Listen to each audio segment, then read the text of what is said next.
We've all had that one co-worker who drives us absolutely mad, and Baz and Bearhay had his. Working at Target was hard sometimes, but one day when he walked into the lunchroom and found that one of his co-workers had stolen his lunch from the fridge, that was his final straw. He'd already had a hell of a lot to deal with lately. Immigration enforcement in the US were after him, he was about to be deported from the country, and his lunch being stolen from the communal fridge was enough to tip him over the edge, driving him to murder. When he was sentenced, the killer himself asked for the longest possible sentence because he knew just how dangerous he was. He said he could have murdered anyone that day, even a 4-year-old child. Today, we're talking about a murder with a 100-year prison sentence, all because of a stolen lunch.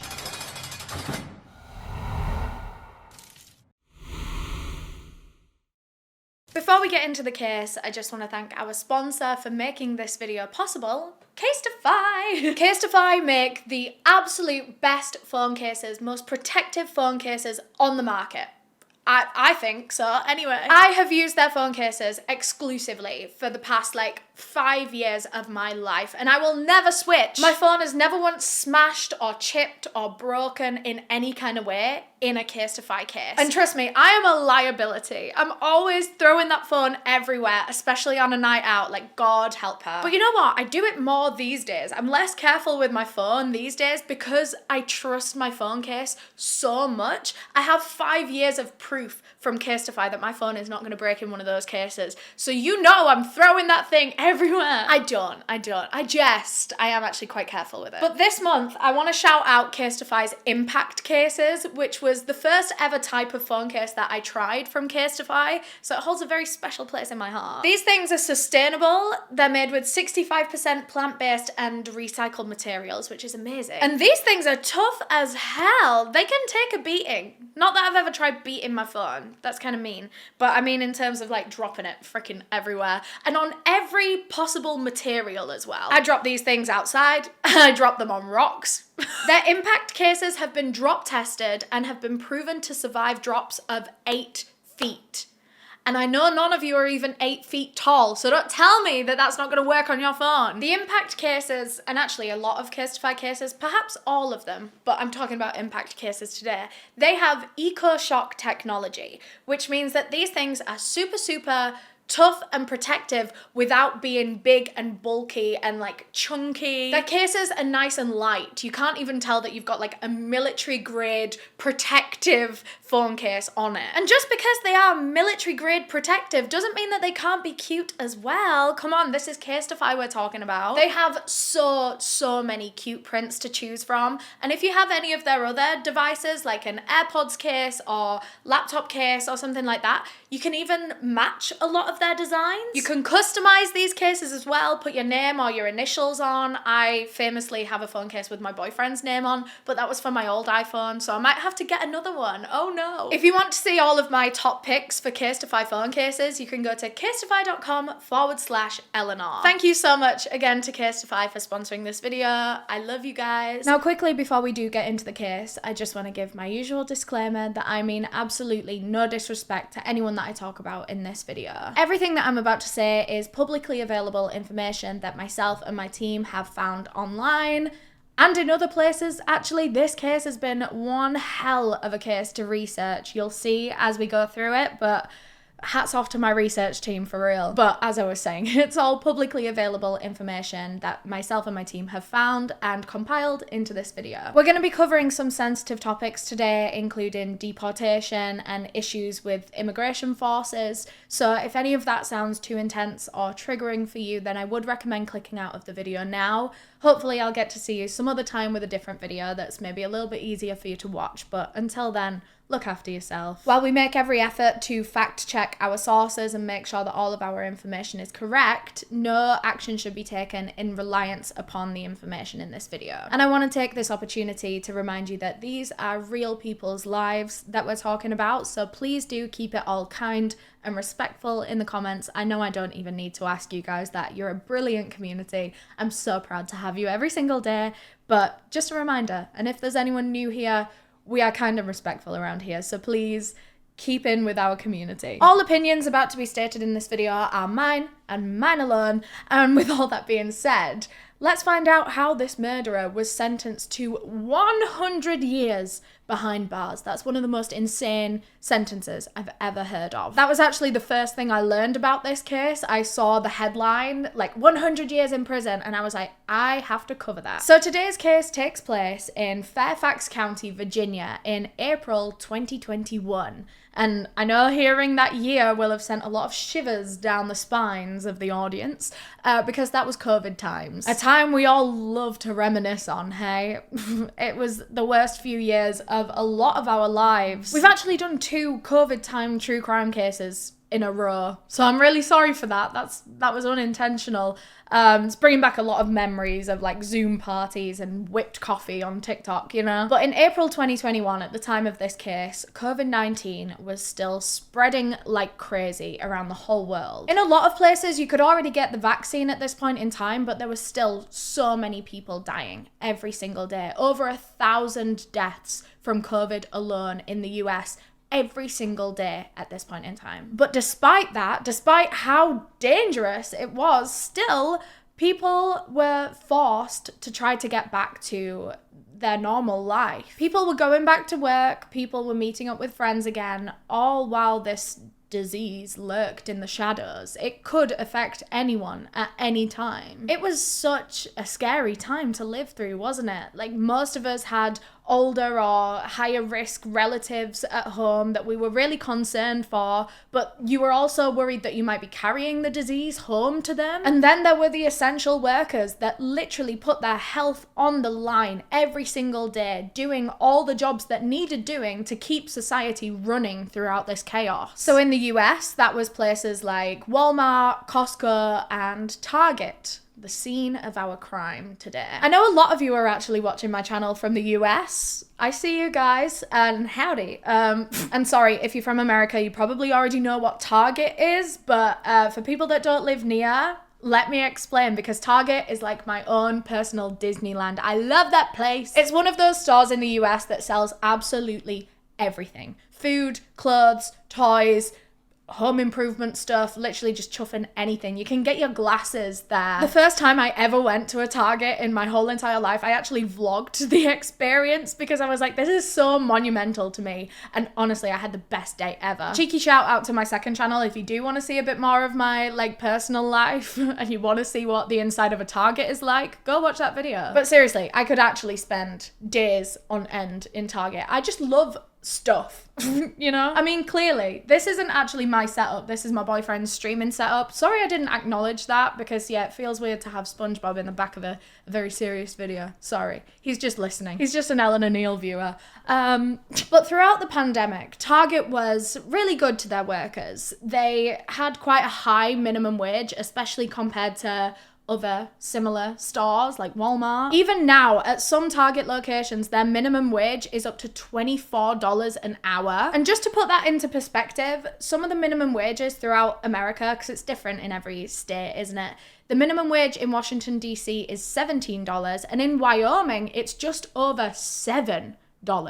Whereas Target workers in some locations are getting $24 an hour minimum. And the Target location that we're going to be zoning in on today is in Bailey's Crossroads in Virginia. That is the location that 22-year-old Bazem Berhe worked. He was originally from Ethiopia, and I'm not entirely sure how long he'd been in the US at this point in time. In fact, we're not even sure that he was a legal immigrant, because at the time of this case, immigration enforcement were on his ass, and we can't say why for sure, but again, it's been speculated that he was in the US illegally. But regardless of the reason why, we do know for sure that he was being threatened with deportation, and he was really, really distressed over this whole situation. In fact, he was very, very angry. You know how people deal with distressing situations in different ways? Some people shut down, some people cry, some people get angry. And I think Bazem Berhe fell into that last group. He seemed to be a big ball of seething anger at this point in time. He was snappy. He was on the edge of a furious breakdown at any moment. It was like he was a ticking time bomb, and all it would take for him to explode was just one more minor inconvenience. The fateful day was April 14th, 2021. Barzin turned up at work and clocked in for his shift at Target as any other normal day. Everything was going fine, work was pretty normal. That was until lunchtime, when Barzin walked into the staff lunchroom and discovered something that would push him over the edge. When he opened up the communal fridge, he noticed that the lunch that he had brought in for himself and left in there earlier was now gone. Someone had to have taken it, because he knew damn well that he had brought it in and put it in that fridge for later. So someone must have stolen it and eaten it without any regard for Barzin and what he was gonna do. For him, this was like a mini betrayal from the co-workers that he thought he could trust, but it turns out he couldn't. As if he wasn't going through enough at this point in his life, he is being told that the life that he had built for himself in the US was about to be stripped from him and he was going to be kicked out to his own country. And now this. He's just trying to get on with his day-to-day life while dealing with the most stressful thing in the world, deportation. And now the lunch that he was gonna eat, he was hungry, it was gone. But I do want to remind you of the headspace that he was in at this point in time. He was incredibly sensitive. Incredibly. And he did not react to a stolen lunch the way that any normal person would. Like, yeah, it's really annoying that someone would steal your lunch and not say anything and now you're left without a lunch. That is really fucking annoying. I would be angry too, but Barzin was above and beyond angry. Let's take a second to consider what should have happened at this point in time. Put yourself in his shoes for a second. You've just gone into work, you've gone to the communal fridge, your lunch has been stolen. What do? Do you A, send a very passive-aggressive text into the work group chat to vent your frustrations? Do you B, report this to your manager, report it to higher ups so that it can be resolved in a professional way? Or do you C, start planning your murderous revenge against the thief? Well, I'm sure all of you lovely people would pick one of the first two options.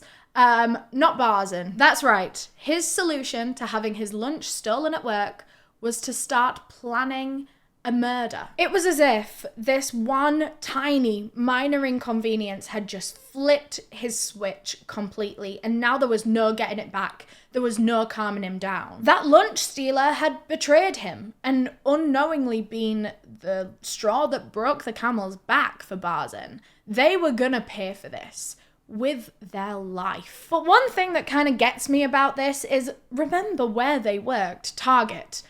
Famously the place that sells absolutely everything in the whole entire world, including a replacement for the stolen lunch. And yes, I know it's very, very annoying to have something stolen from you, especially something that you had prepared for yourself in anticipation of needing it later. You know, your lunch, food. Humans need food. Humans get hungry, they get cranky. I get it. It is such an annoying situation to be in. And it would be even more annoying to have to purchase a second lunch after you've already bought the one.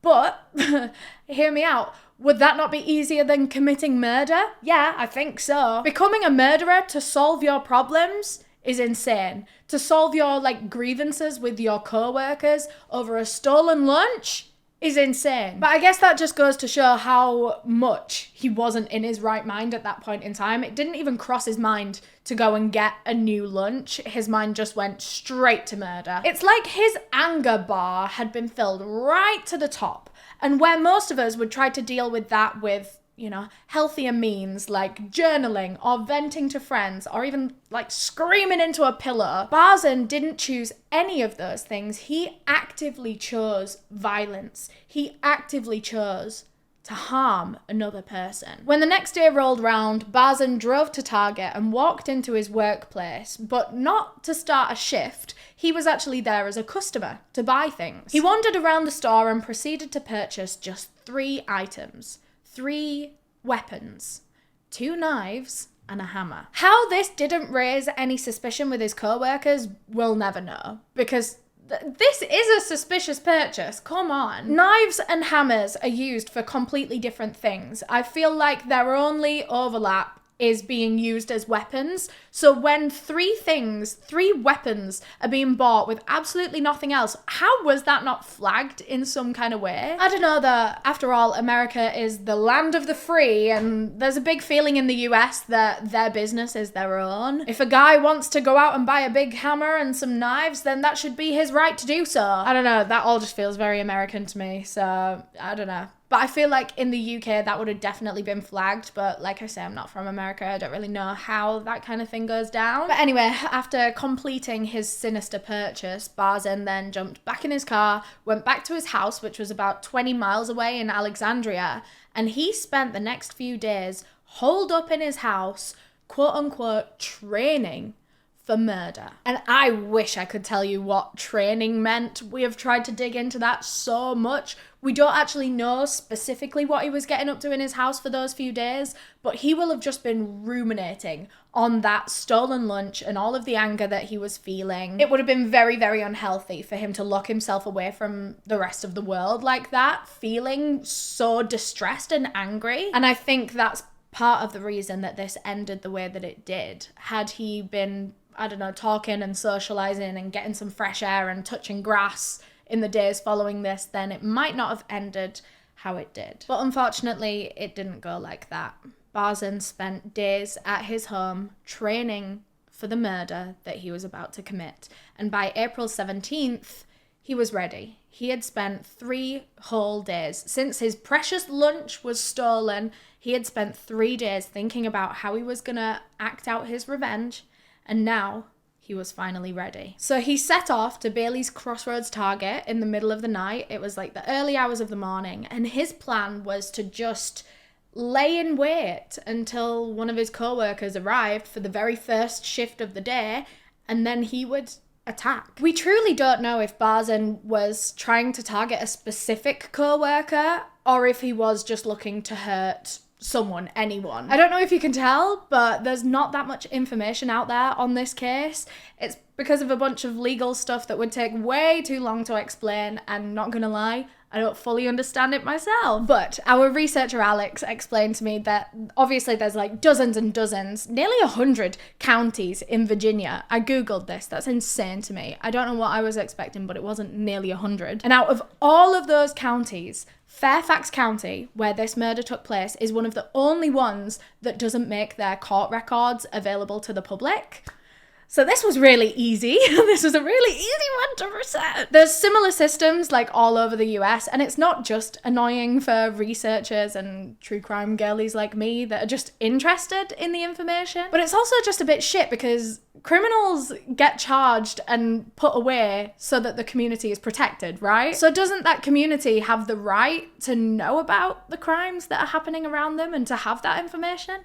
I find that very interesting, but whatever. Yeah, it's been a tricky one for the research team to dig into, and unfortunately, like I said, we couldn't quite figure out if this was a targeted attack or if it was a bit more like opportunistic. He was just going there to kill anyone that arrived. I think I personally believe that second one, but again, we don't know. We really don't know. In fact, we don't even know which co-worker stole Barzin's lunch. I don't even know if he knew. I doubt anyone actually ever admitted to that. My guess is that he never specifically found out who stole the lunch, but I don't think he really cared at that point anyway. It was more than the lunch. It was a betrayal on top of everything else. I think he was just looking to get revenge on a co-worker. Any co-worker, because he was just so mad that one of them had betrayed him. So by killing one of them, one was representative of them all. So there he was in the Target parking lot, waiting for one of his colleagues to pull in for the early shift. The unfortunate victim would be 58-year-old Ernan Leva. He had worked as a janitor at that same Target location for years and years. He was a hard worker and a provider for his family. They said that his smile could light up a whole room. He was born in El Salvador, which is about 3,000 miles from the Mexico-US border, but he had since swapped his home country for a life in the American suburbs. He moved to Virginia, he He married his wife there in the 90s. They settled down in the quiet city of Falls Church. They had 3 children together and they lived a very happy, normal life. But then tragedy struck on New Year's Eve in 2020. Their youngest son, Jason, passed away at the age of 23. It had only been about 4 months since he'd lost his youngest child. It was still incredibly fresh at this point in time. I imagine that's one of the hardest things that some people will have to come to terms with in their life, their child passing before them,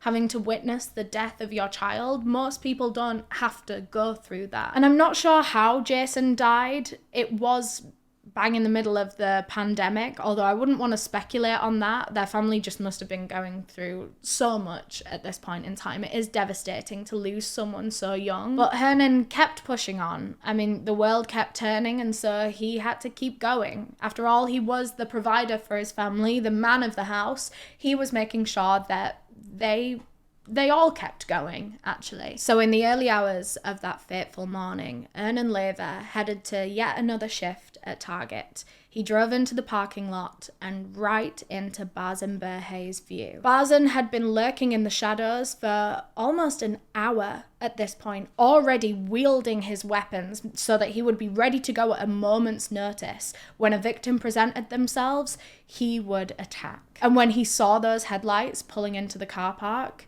he knew that it was finally time for him to release all of that anger that had him bursting at the seams. As Hernan got out of his car and made his way across the parking lot, Bazen rushed towards him, already holding the hammer high above his head.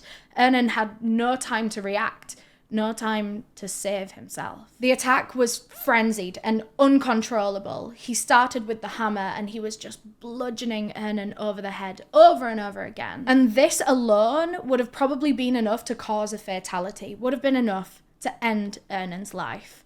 But Bazen wasn't even finished yet. He then pulled out one of the knives that he'd bought and switched up his attack method. He started stabbing him now. Hernan fell to the ground. He was bleeding from all over, and Bazen, standing triumphantly over him, had gotten what he desperately wanted: to murder an innocent man to relieve his anger. Once the deed was done, Bazen knew that he had to get the hell out of there before someone saw him at the crime scene. His other co-workers would be arriving at any moment. Hernan wasn't the only one that was scheduled to work that early shift, and plus, this target was right by a busy road. There were cars driving past as this was happening. Given the cars were driving past like few and far between, it was the early hours of the morning, but still, Bazen fled in such a rush that he actually left the murder weapons at the scene, laying on the concrete beside his fresh murder victim. We don't know who first discovered Hernan's body, but I imagine it was pretty soon after the attack. I mean, there would have been security guards that would start wandering the area soon enough before everything opened up, and like I said, other employees would arrive for their shift. All we know is that his body was found very quickly, actually. By 3:30 a.m., police had already arrived at the Bailey's Crossroads Target and pronounced EleanorNeale dead. The investigation to find his killer began, and this investigation would have actually been really easy for police because remember, Bazen left all the murder weapons at the scene, and there's so much evidence and information that they could have gotten from those. They'd probably have his DNA on them. They would have been able to track the purchase as well. He would have used his own credit card with his name attached to it. They would have even had him on the CCTV cameras of that Target location, walking in, picking up 2 knives and a hammer, buying them, leaving the store with them. They would have been able to pinpoint Bazen Berhe as the killer so quickly and so easily. But it turns out they wouldn't even need to do all of that work because Bazen himself returned to the crime scene and was caught right there, red-handed. I imagine he was still covered in blood. I don't think he'd gone home. Like I said, this was very soon after the murder happened that the body was found. Police arrived at the scene and started to secure the crime scene, and then all of a sudden, Bazen arrives. Immediately, he was arrested on suspicion of the murder and he was taken down to the police station. And like I said, all of this happened literally within hours. It was still the morning. But what I want to know is, why the hell did he go back? Because surely he knew that he would get caught if he returned to the crime scene. Maybe he thought that the crime scene hadn't been discovered yet. Maybe he thought that he would return and no one would be there. You know, it'd still just be Ernan laying on the ground waiting to be discovered. Maybe he thought he was returning to the exact same thing that he'd left, you know? My personal theory is that I think he was returning for the weapons. I think in the moment he had left them intentionally. I think he just didn't think about it. He just kind of like dropped them and ran away. But the longer he'd been away from the crime scene, I think he'd had time to think about it and realised that leaving those murder weapons at the crime scene could pin him to it. My own personal theory is that he panicked and tried to run back to the crime scene to go and recover the murder weapons, but he didn't realise that police would have already found it and they would be securing the scene and they would find him covered in blood and take him to the police station. There has been some speculation that maybe he was like giving himself up to the police in this way. Maybe he had some time to kind of cool off from the massively out of proportion reaction that he'd had to his stolen lunch. Maybe now that he had killed someone, all of that anger had left his body and he suddenly realised that what he'd done was terribly wrong and he needed locking up in prison. So maybe him returning to the crime scene was him, I don't know, handing himself over to the police? I don't know though, I believe my theory. Personally, I think my theory is the best one. Later that day, EleanorNeale's family were informed of his tragic murder and they were left dealing with their second tragedy in just a 4-month span. They had to come to terms with the fact that their beloved provider, the man of the house, the man with a smile that could light up the whole room, was gone so suddenly. They never even got a chance to say goodbye. He had just left for work one morning and was never going to be coming home. And now they were left to deal with the knowledge that his final moments had been filled with pain and terror. As for Bazen Berhe, he was locked up in police custody awaiting his murder trial. There was no questioning who committed this murder. The physical evidence was bountiful. But even behind bars, his violent tendencies prevailed because in October last year, 2023, he was actually arrested again. Yes, arrested whilst already in jail. He was apparently in possession of a deadly weapon. And again, we couldn't find out what the deadly weapon was. This case has been so frustrating. I'm sorry if you have so many questions. I have so many questions. Maybe they'll get answered one day. I guess this is a pretty recent case, so maybe there's always the opportunity for information to come out a bit more in the future.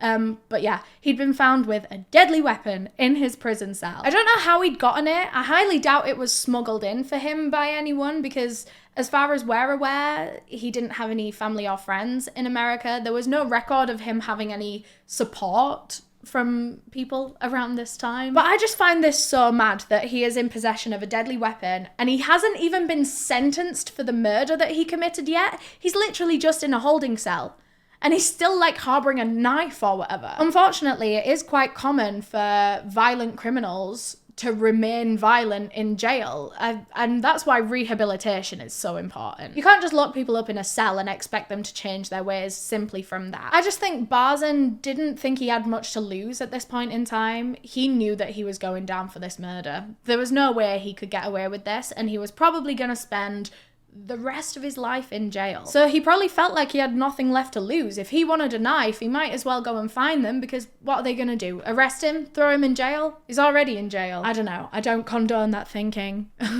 Not that any of you are in jail and debating getting a knife. I said that like I could influence you to stop. By the way, guys, if you're watching this from prison, stop being violent in prison. His murder trial began in 2023 and over a dozen members of Ernan's family were there to hear the murderer explain himself directly. Interestingly, Bazen Berhe was being tried for second-degree murder and not first. I was quite shocked to hear that, but bear with, it might make a little bit more sense soon. Maybe. It doesn't make sense to me, still, but I'll give you maybe a little bit of an explanation. Bazen got up to speak in court and he started by apologising for what he'd done. He said that he had just been driven to such intense anger by his ordeal with the immigration forces. He was just so angry. He said that he could have killed anyone that day. In his words, even a 4-year-old child.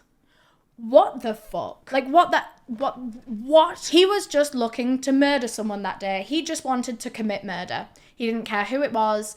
and it makes me sick to think that he would have murdered a 4-year-old child. I just think it's fucking ridiculous anyway that he would murder anyone over something like this, like a stolen lunch. Although I get that the murder wasn't over the stolen lunch. The stolen lunch was just the last thing on the big pile of issues that he had at that point in time, but everyone has fucking issues. Everyone. It's just so evil to me that he chose this outlet to release his anger, murdering another person, taking the life of another person. That's never even crossed my mind when I've been mad, hey. And the fact that it wasn't just like being violent towards another human being, which I think is fucking disgusting anyway, but people do that, don't they? People get mad and they hit people, and I think it's awful.